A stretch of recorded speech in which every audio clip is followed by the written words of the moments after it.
we will derive the angular velocity ratio.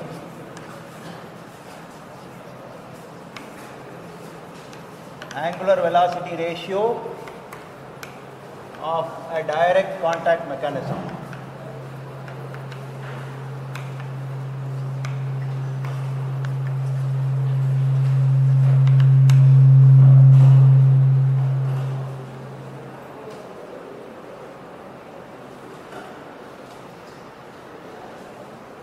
So if you take a direct contact mechanism,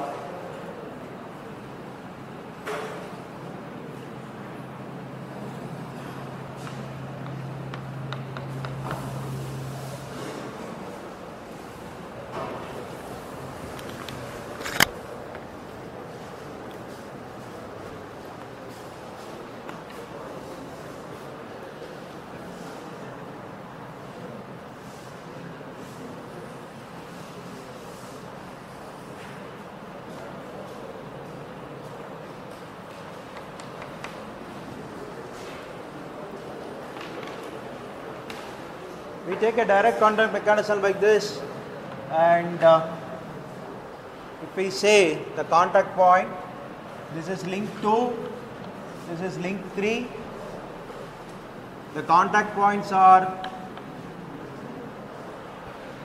P2, sorry, this is link 4, if you take it is P2, P4.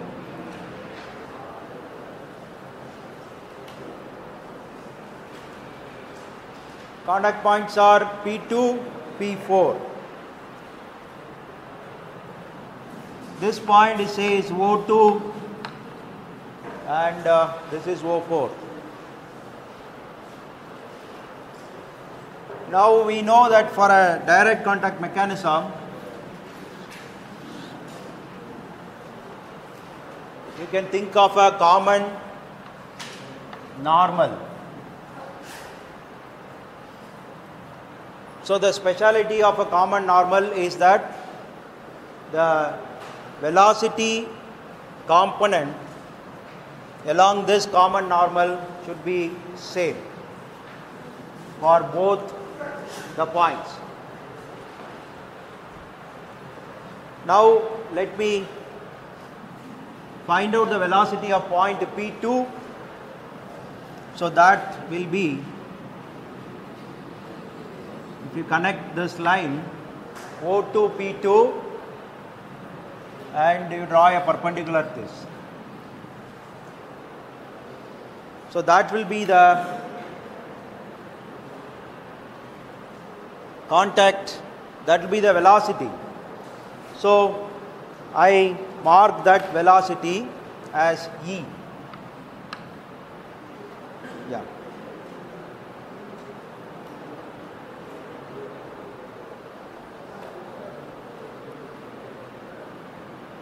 Okay, so if this is rotating at with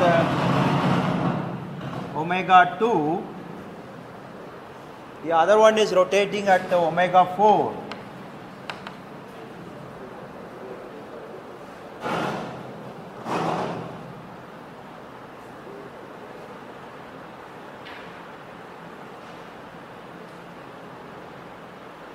See, P2 and P4 are the 2 points. So P2 is part of linkage 2, P4 is part of linkage 4, and the velocity is drawn like this. So if you find out the velocity of point P4, which is part of the linkage 4, now that can be drawn by connecting this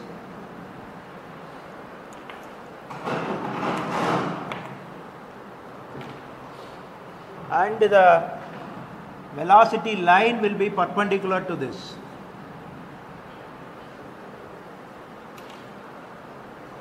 The velocity will be for a rotating body, the velocity of a point will be perpendicular to the line connecting the center of rotation and the point. So it will be perpendicular like this. But what will be its magnitude? The magnitude should be such that its component along the common normal and the component of this should be same. So what we can do is, if you draw a perpendicular line to this and you take the component of that along the common normal. So if you say this is S,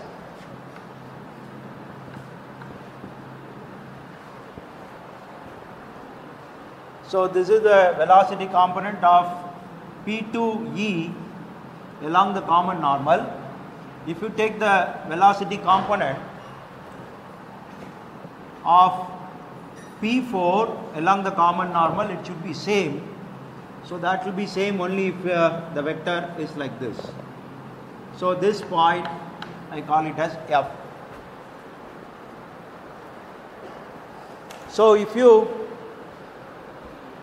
look at this, this meets the condition that in a direct contact mechanism, if two of this to come, if they have to transmit the power, the velocities along the common normal should be same. Then only neither they will lose the contact nor they will crush each other. So that is the condition for this. Now what we have to do is we have to find out, the objective is to find out the angular velocity ratio omega 4 by omega 2. That's what we have to find out. So omega 4 by omega 2 is given by, so if you say omega 4,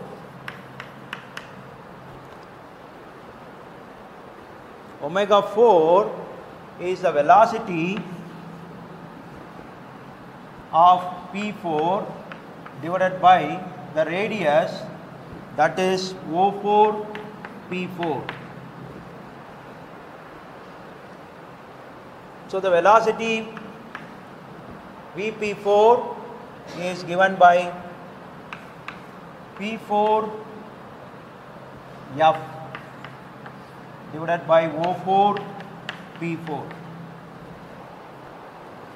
So that is nothing but the velocity of P4 is given by omega 4 into that distance. So from that we can get it. Similarly, if you want to find out omega 2, omega 2 is velocity of P2 divided by that distance, that is O2 P2, and velocity of P2 is given by P2E then O2 P2. So what we need is the ratio of omega 4 and omega 2, and if you divide these two you will get, but that will not serve the purpose, or it will not give you the enlightenment of how to find out the ratio, in what conditions, what is the criteria for this ratio, and what is at what conditions you will have the velocities as constant. Do you have any doubt? Next class please.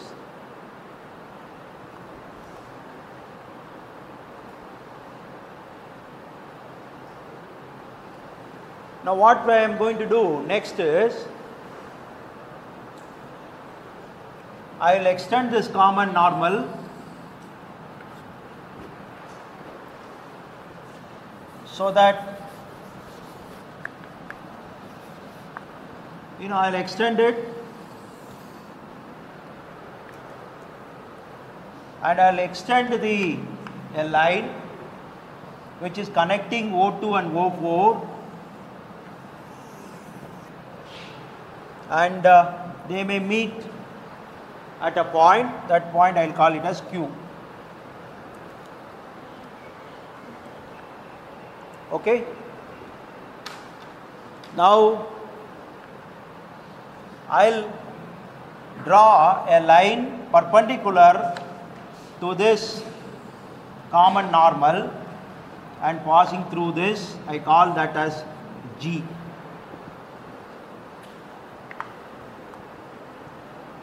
Okay.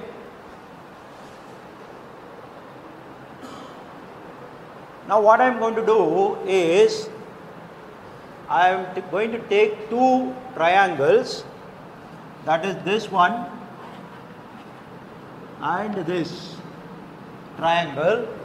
Let me draw the triangle separately, then try to find out the velocity ratio in terms of O to G.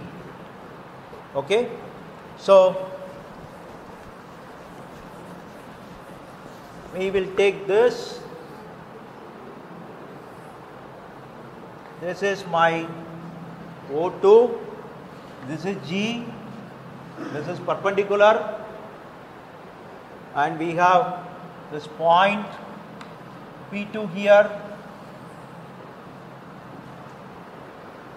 Perpendicular to this will be your velocity vector. This one.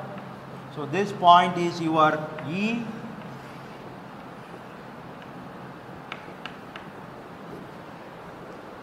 I'm sorry, this is F.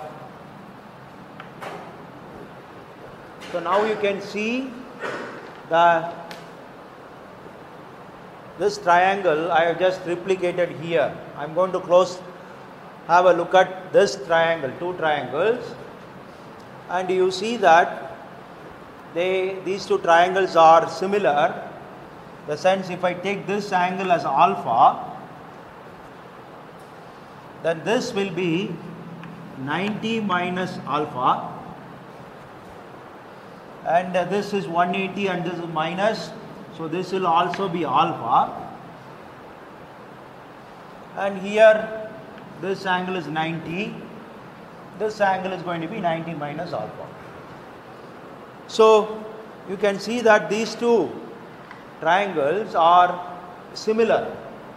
Okay. So if you look at the equation we have written for omega 2,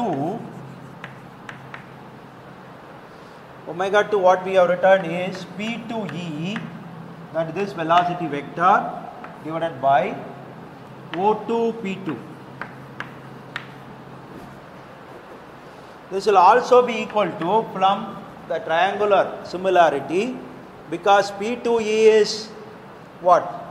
P2E is just opposite to what is the 90 degree angle, opposite side of the 90 degree angle, divided by O2 P2 is what is opposite to the 90 degree angle.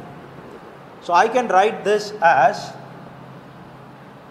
say, what is opposite to 90 minus alpha? This is the 90 minus alpha. So I can write that P2 as,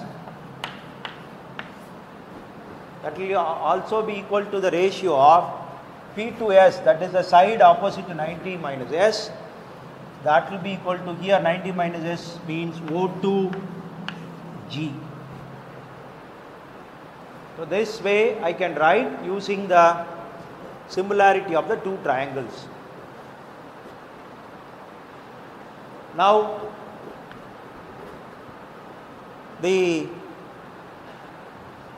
we'll now consider another two triangles.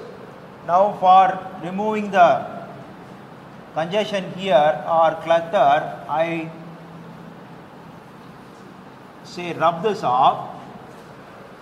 Now here again I can think of a line which is perpendicular to this common normal, which is axis of transmission, and this O4. This point I can consider as H. Now you have this. So similarly here I have drawn a line perpendicular to the axis of transmission, which is passing through O2. Here also I am trying the same thing. I am drawing a line which is perpendicular to the axis of transmission, but it passes through O4. Now again I can consider two triangles. I will draw that here. This is the common normal.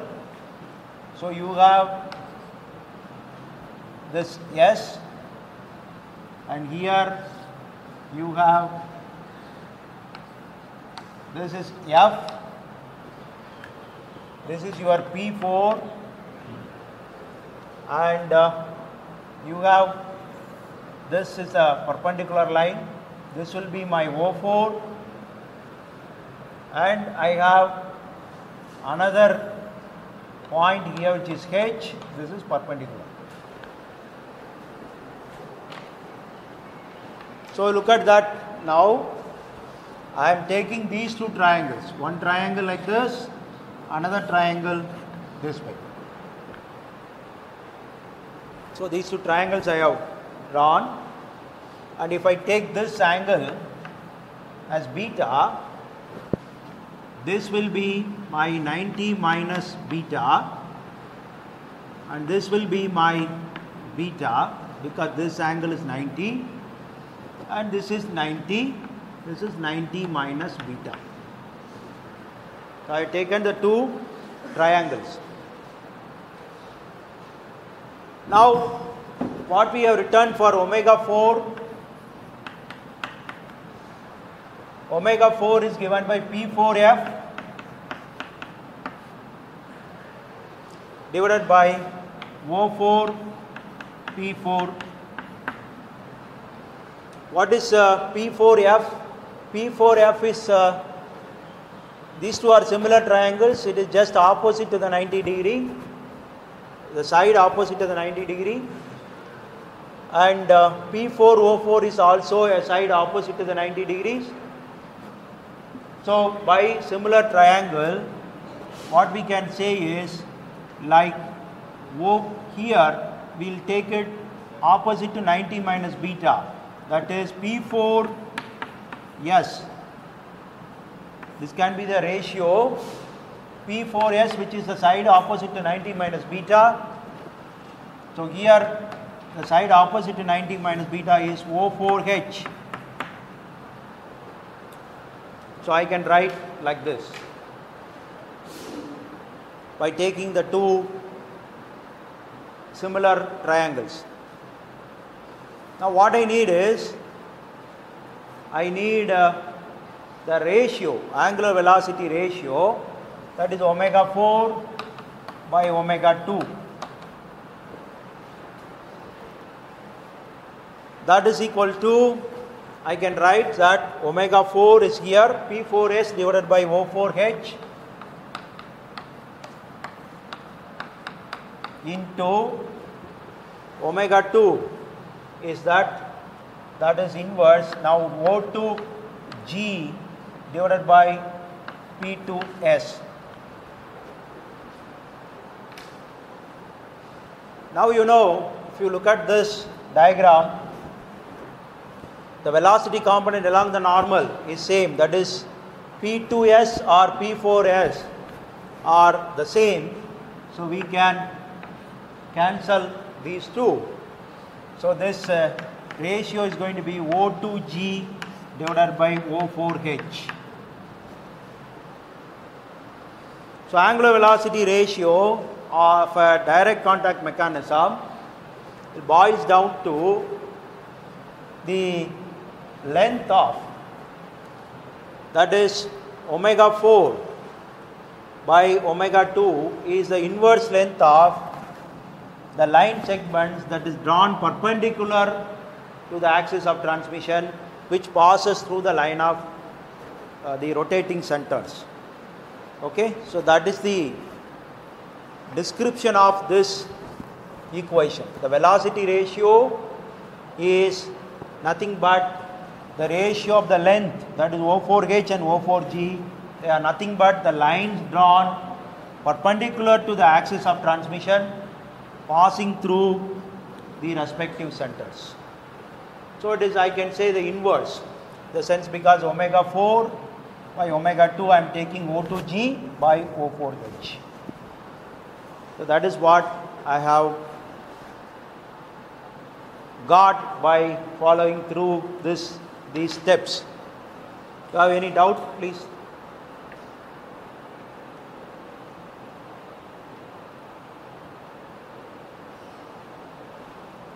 So things are not over yet. I will also get another interpretation for this. What is that? Let me take now another two similar triangles. That is this. This is your common normal axis of transmission. This is the line passing through O2 and O4. So this is called a line of centers.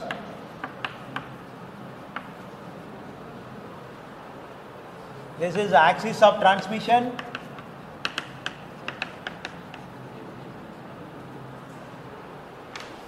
Now the velocity ratio is given by the lines drawn perpendicular to it.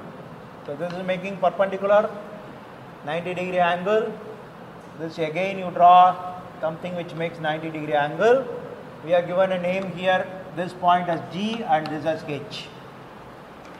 The angular velocity ratio is given by the line segments ratios, inverse of the line segment, which are drawn perpendicular to the axis of transmission passing through the center. But look at this triangle.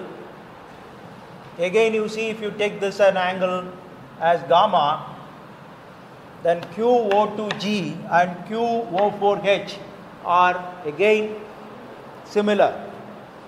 So O2G by O4H can be written in terms of O2G and O4H can be written in terms of QO2, that can be written as QO2 or QO2 divided by QO4.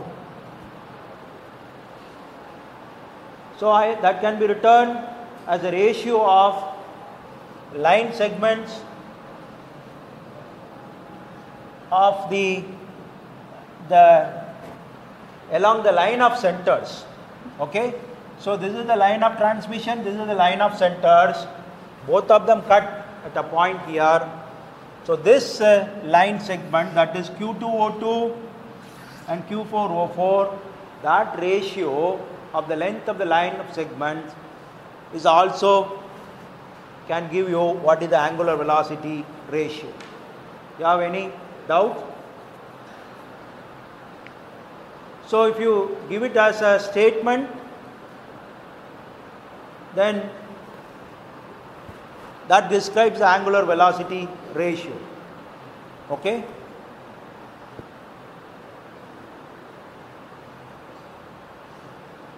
So there is something to do with, when you talk about the geometry, you have to think of a line of centers, you have to think of a line of transmission, you have to think of their meeting point, measure their lengths.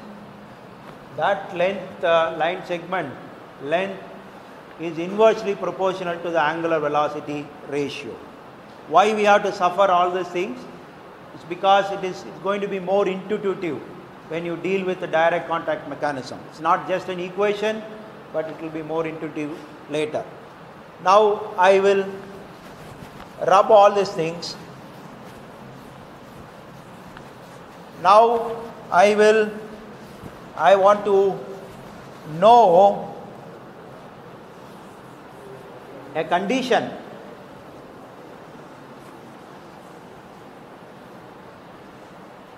I want to know the condition at which the angular velocity ratio will be constant. When angular velocity ratio for a direct contact mechanism will be constant. Now you know that omega 4 by omega 2 is equal to QO2 divided by QO4.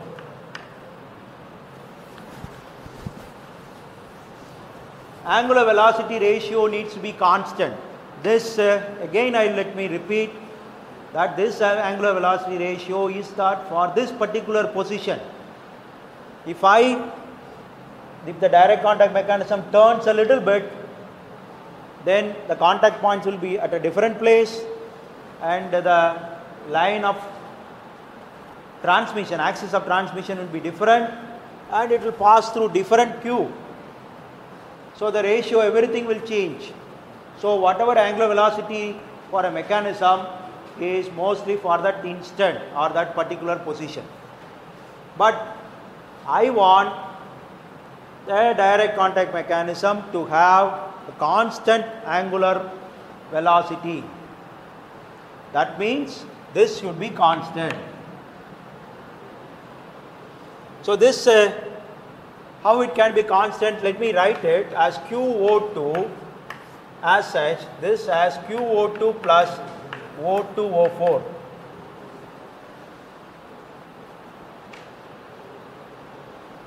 Because QO4 is QO2 plus O2O4, O2O4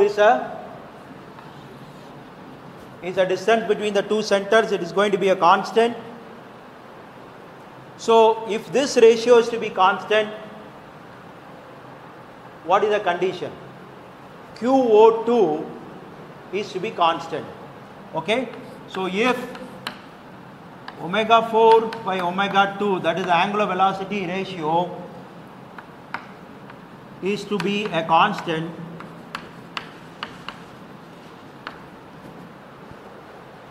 then what is required is QO2 should be a constant. In other words, that the line of axis of transmission should cut the line of centers exactly in the same point. Even if there is the direct contact mechanism turns and the contact point is shifted to a new point, still the axis of transmission should cut the line of centers at the same point. Is it possible? Yes, it is possible. If you design the contact mechanism profile in such a way that it is taken care of, then it is always possible. But what kind of profile it can be? You can have numerous profiles like that. But whether, suppose I come out with a profile like this for my direct contact mechanism, how easy it is to manufacture. It is not, engineering is not going to stop with your board. It is not a mathematical thing, you draw the profile and end. You should be able to manufacture if you want to, make this useful for the society. Is it possible? Is it easy to manufacture a profile? That is the question. I can have number of profiles, conjugate profiles, such that when they mesh, I can think of something like that. I can think of two profiles which are conjugate, so that this angular velocity ratio will be constant throughout their entire mesh. But the question is how easy it is to manufacture. So if you think of the manufacturing feasibility, then there are only two profiles which qualifies to be used as a constant angular velocity ratio direct contact mechanism, that they are well known to you. One is a cycloid, another is an involute. So these two curves would have been introduced to you somewhere earlier in the school level, or at least you are supposed to get exposed to this in the drawing practice. The drawing practice, number of curves you should have drawn. One of the set of curves is drawing a cycloid and another is an involute. Okay. So what is an involute? Out of these two,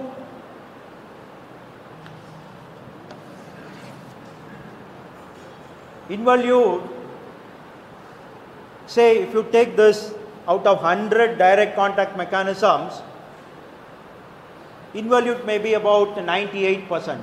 Cycloid profile is very limited.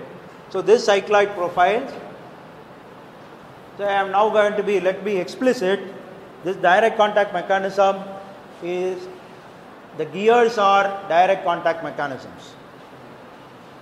So when it comes to gears, what kind of profile they is being used? 98% you can say it's all involute. Only very few percentage, that's 2 to 3% is the cycloid profile, especially that is being used for low power transmission like your gears in your watches or some timing mechanism. Cycloid profile is used, otherwise we use only involute profile.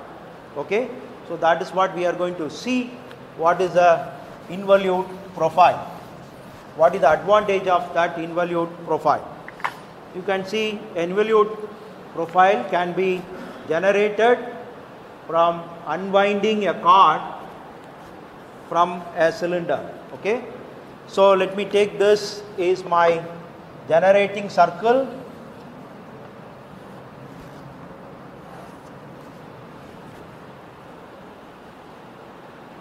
So I have a cord which is wound over this.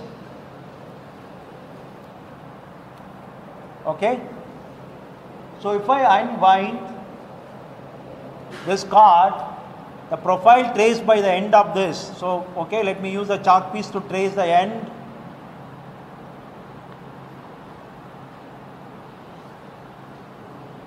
Did you see that? So when I unwind or unwrap this, the profile traced by this cord end is your involute.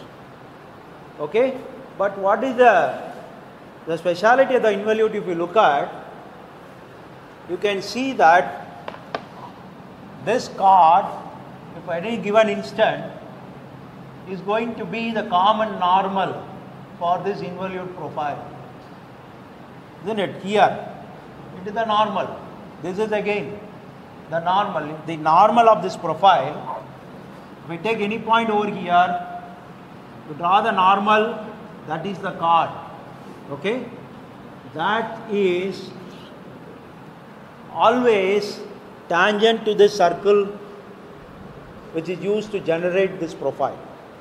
Okay, so your involute gear profile, gear tooth, if you take one gear tooth, that will be the part of the involute, not the entire. The involute will go like this, because if you take a cord and wind it and unwind it, it will trace a big circle. It will continue to go like this, but I am not going to use that. Only the beginning, the front, this portion I will use. So this is one side of the involute. The gear tooth will have the another involute like this, which is generated from the opposite side. So this is the shape of a gear tooth. So gear tooth shape is an involute. It has a characteristics that the common normal of this will always be tangent to this. Okay, so that is the unique nature of that involute. We will just pause